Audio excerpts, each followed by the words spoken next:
आज हम बात करते हैं एक ऐसी कहानी पे जो हम सबको सुननी चाहिए और अपने बच्चों को, अपने परिवार को और समाज में और लोगों को भी सुनानी चाहिए। दरअसल बात क्या थी, एक सेठ के घर पे उसका दामाद आ जाता है, यानी लड़की का बटेऊ।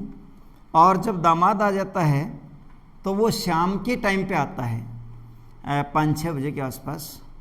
वो आराम से रात में रुकता है, खाना पीना खा के सबसे बातचीत करता है और पूरा जो है एक ससुराल में जैसे आकर के उसका आदर सत्कार होता है, ऐसे ही उसका आदर सत्कार होता है। वो पूरा एंजॉय करता है।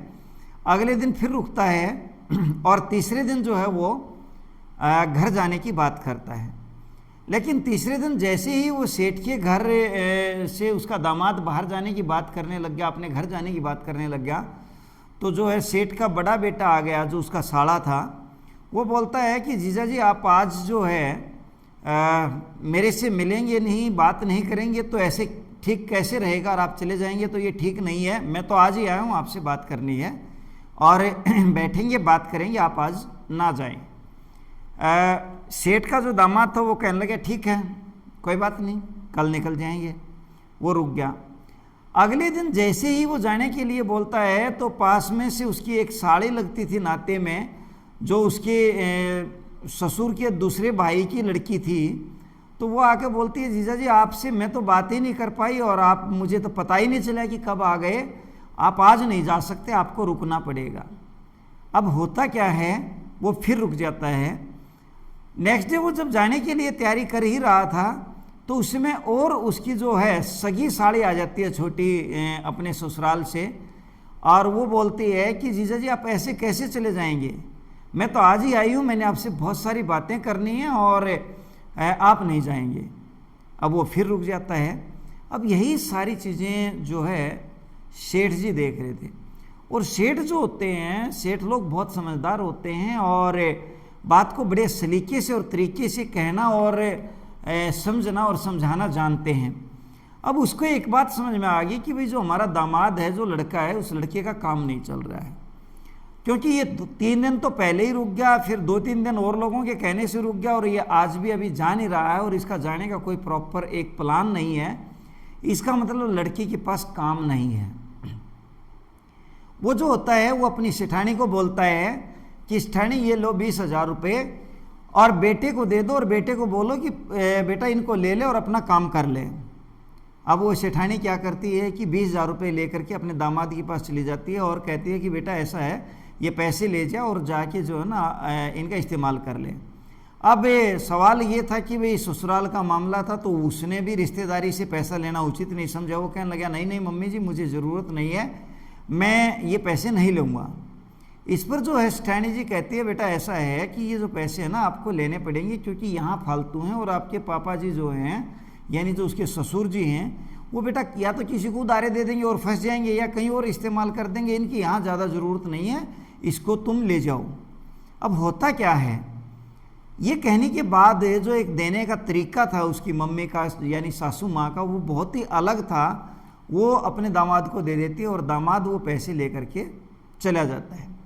अब होता क्या है, वो उन पैसे से अपना काम शुरू कर देता है। 1 महीना बीते, 2 महीने बीते और 6 महीने बीत जाते हैं। अब 6 महीने में होता क्या है कि उसके पास वो 20,000 रुपया सरप्लस हो गया और उसको पता भी था कि ये पैसा मुझे देना है और अब उसका काम भी बहुत शानदार चल रहा था। वो शाम के टाइम आता है, स्कूटर लेके आता है और वो 20,000 रुपये जो है अपने सासू माँ को दे करके बोलता है कि माता जी मैं अभी जा रहा हूँ।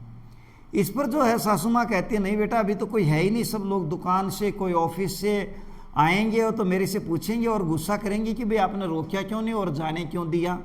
इस करके बेटा आप अभी नहीं जा सकते, सबसे मिलना पड़ेगा और मिलके फिर जाना पड़ेगा आपको। अब होता क्या है, वो लड़का बोलता है कि नहीं मम्मी जी मैं ऐसे नहीं रुक सकता और अगर मैं रुक गया तो मेरा इतने रुपए का नुकसान हो जाएगा, मैं आज नहीं रुक सकता क्योंकि मैं कुछ ज़रूरी काम छोड़ के आया हूँ। यही बात जो है वो सेठ जी भी सुन रहे थे, घर बैठे बैठे अंदर पीछे बैठे थे कमरे में। वो सेठानी को बुलाते हैं और कहते हैं सेठानी जी बच्चे को तो खैर जाने ही दो, चाय पानी पिला दिया है, आदर सत्कार हो गया है, और जो मेन चीज़ है वो ये है कि आज हमारे बच्चे का काम चल रहा है, यानी आज हमारा जो दामाद है वो सही रास्ते पे है। सेठ जी ने बताया कि उस दिन इसको कोई भी बोल रहा था हल्के से भी तो ये रुक रहा था, और आज जोर देने के बाद भी ये नहीं रुक रहा है। इसका मतलब इसका काम चल चुका है और इसको लगन हो चुकी है, और इसका जो काम है आज के दिन वो सही रास्ते पे है। और वो ये कह के उसको भेज देता, वो चला जाता है। साथियों, ये जो कहानी है ये शिक्षा देती है, यदि आपके परिवार का सदस्य या आपके लिए जो इम्पोर्टेंट व्यक्ति है या घर का एक कोई रिश्तेदार जानकार अगर छोटी छोटी चीज़ों का बहाना लेकर के आपके पास समय व्यर्थ खराब कर रहा है, या किन्हीं और कामों में छोटा छोटा बहाना करके, जैसे कई बार हम कहते हैं पिताजी को दिखा के लेके आएंगे, माताजी को दिखा के लेके आएंगे, मेरी बीवी बीमार हो गई है, मेरा बच्चा बीमार हो गया है, और वो फिर इधर उधर मतलब बातें करके सारा टाइम खराब कर देता है, या इधर उधर की छोटे छोटे बहानों के बलबूते पे वो काम छोड़ के बैठ जाता है, घर पे काम नहीं जाता, तो इसका मतलब उसका काम नहीं चल रहा है। इसका अर्थ ये कतई नहीं है कि घर में कोई बीमार हो तो उसको दिखाना नहीं चाहिए या उसको टाइम नहीं देना चाहिए, लेकिन उन सबके बावजूद अगर किसी व्यक्ति का काम प्रॉपर चल रहा होगा तो वो सारी जिम्मेदारी पूरी करके भी जरूर काम पे जाएगा और काम को बेहतर करेगा।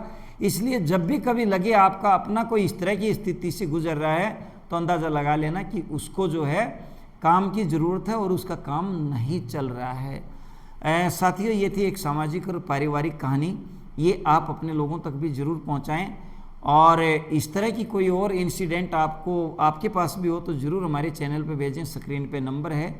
जय हिंद, जय भारत।